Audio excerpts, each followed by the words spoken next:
middle sections in and end sections, which I would do on nearly all the Tony Dolan stuff, because he would only come up with a verse and a chorus. And when he would write a verse or a chorus, it would just be like a Lemmy playing along, but I would put my own riffs on top of that to make it more interesting. Otherwise it was just A&E. So that's why in Atomkraft I was always jumping about that.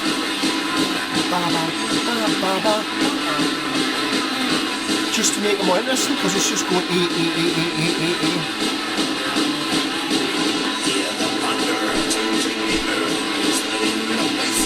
I mean, that's what Tony Dolan said when I first joined the band, which had been a band for like about 2 months, just him and Jed.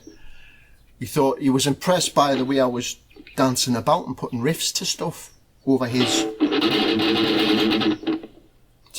just basic A and G or whatever on his songs, because when I just says, well, it's just what I do, but I didn't say like what I think it was just to try and make it more interesting.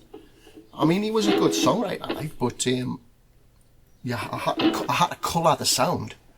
But Future Warriors, that's a 50-50, that would not have been, that's not a Tony Dolan. I mean, Queen of Death, this is mine, and I think Swifty done some lyrics on it. This was on the second EP when Tony Dolan had left. Cook.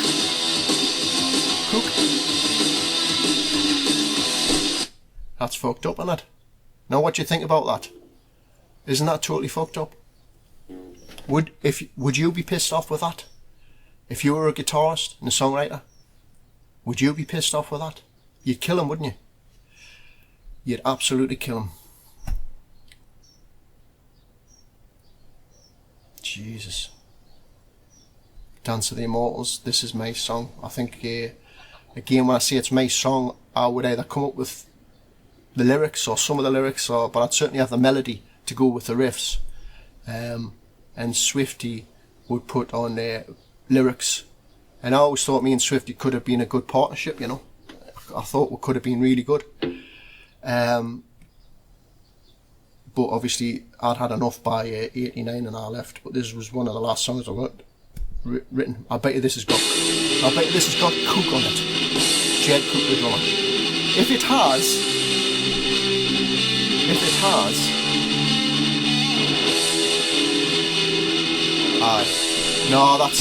that's not Jed. That's not Jed Cook. Jed, I don't think he would have done that. I'm pretty sure it's just too over the top, He wouldn't be inviting that much. He wouldn't be inviting that much trouble for himself. So somebody, I'm not saying it's Tony Dolan, possibly it is, but there's somebody around about this time when this was being put together, which I think was about 2003, 2004, somebody has written down who's done it and lied. I'm not saying it's Tony Dolan. I don't know who it is.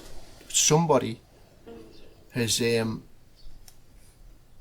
I would say, it's even Swifty. Swifty's not even, where's his name? Because he wrote where's his credit for the lyrics, Where's his credit for the lyrics?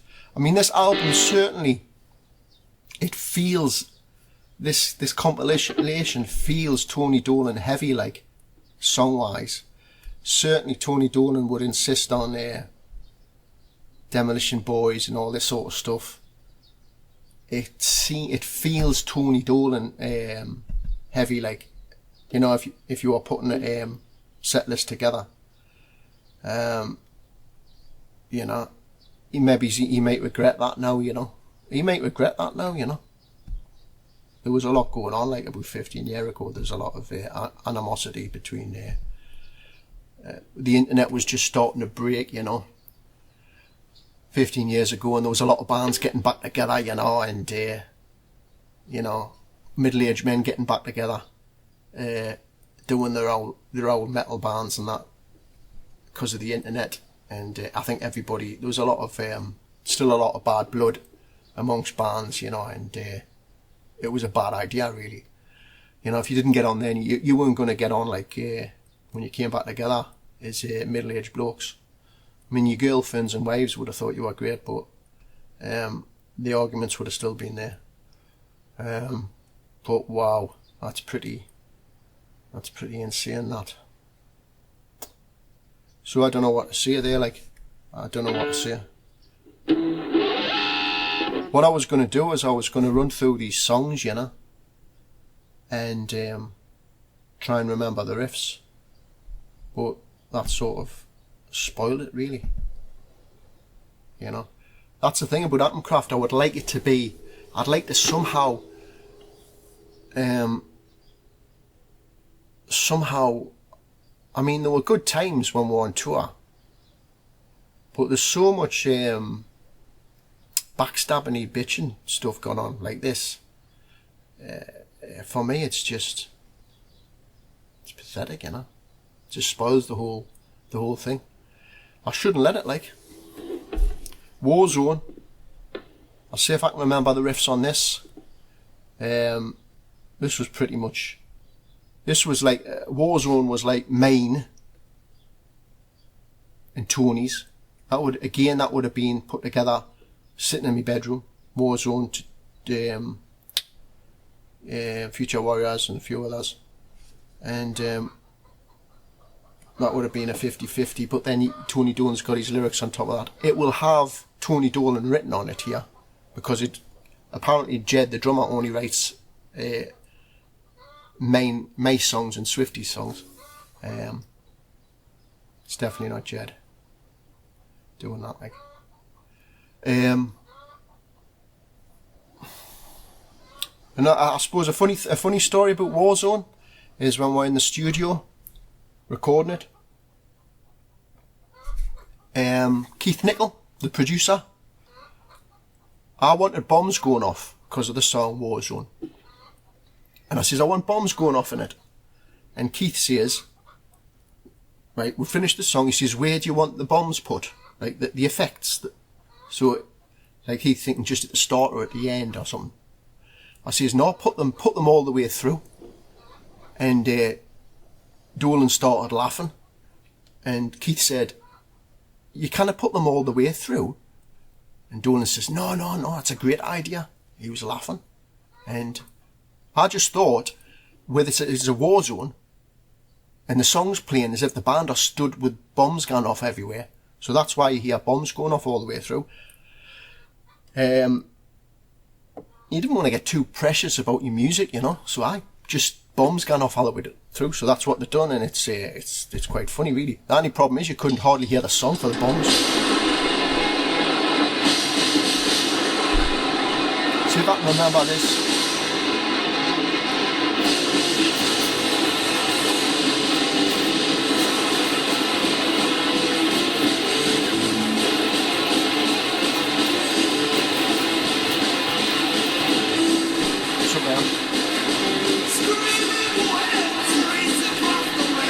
Basically Total Metal Part 2.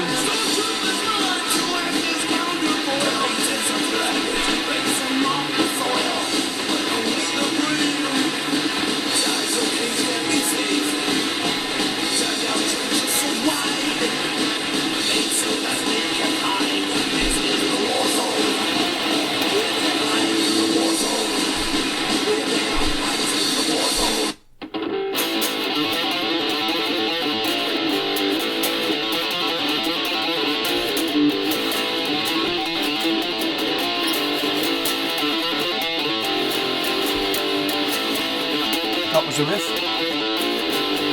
I haven't played that since the 1980s.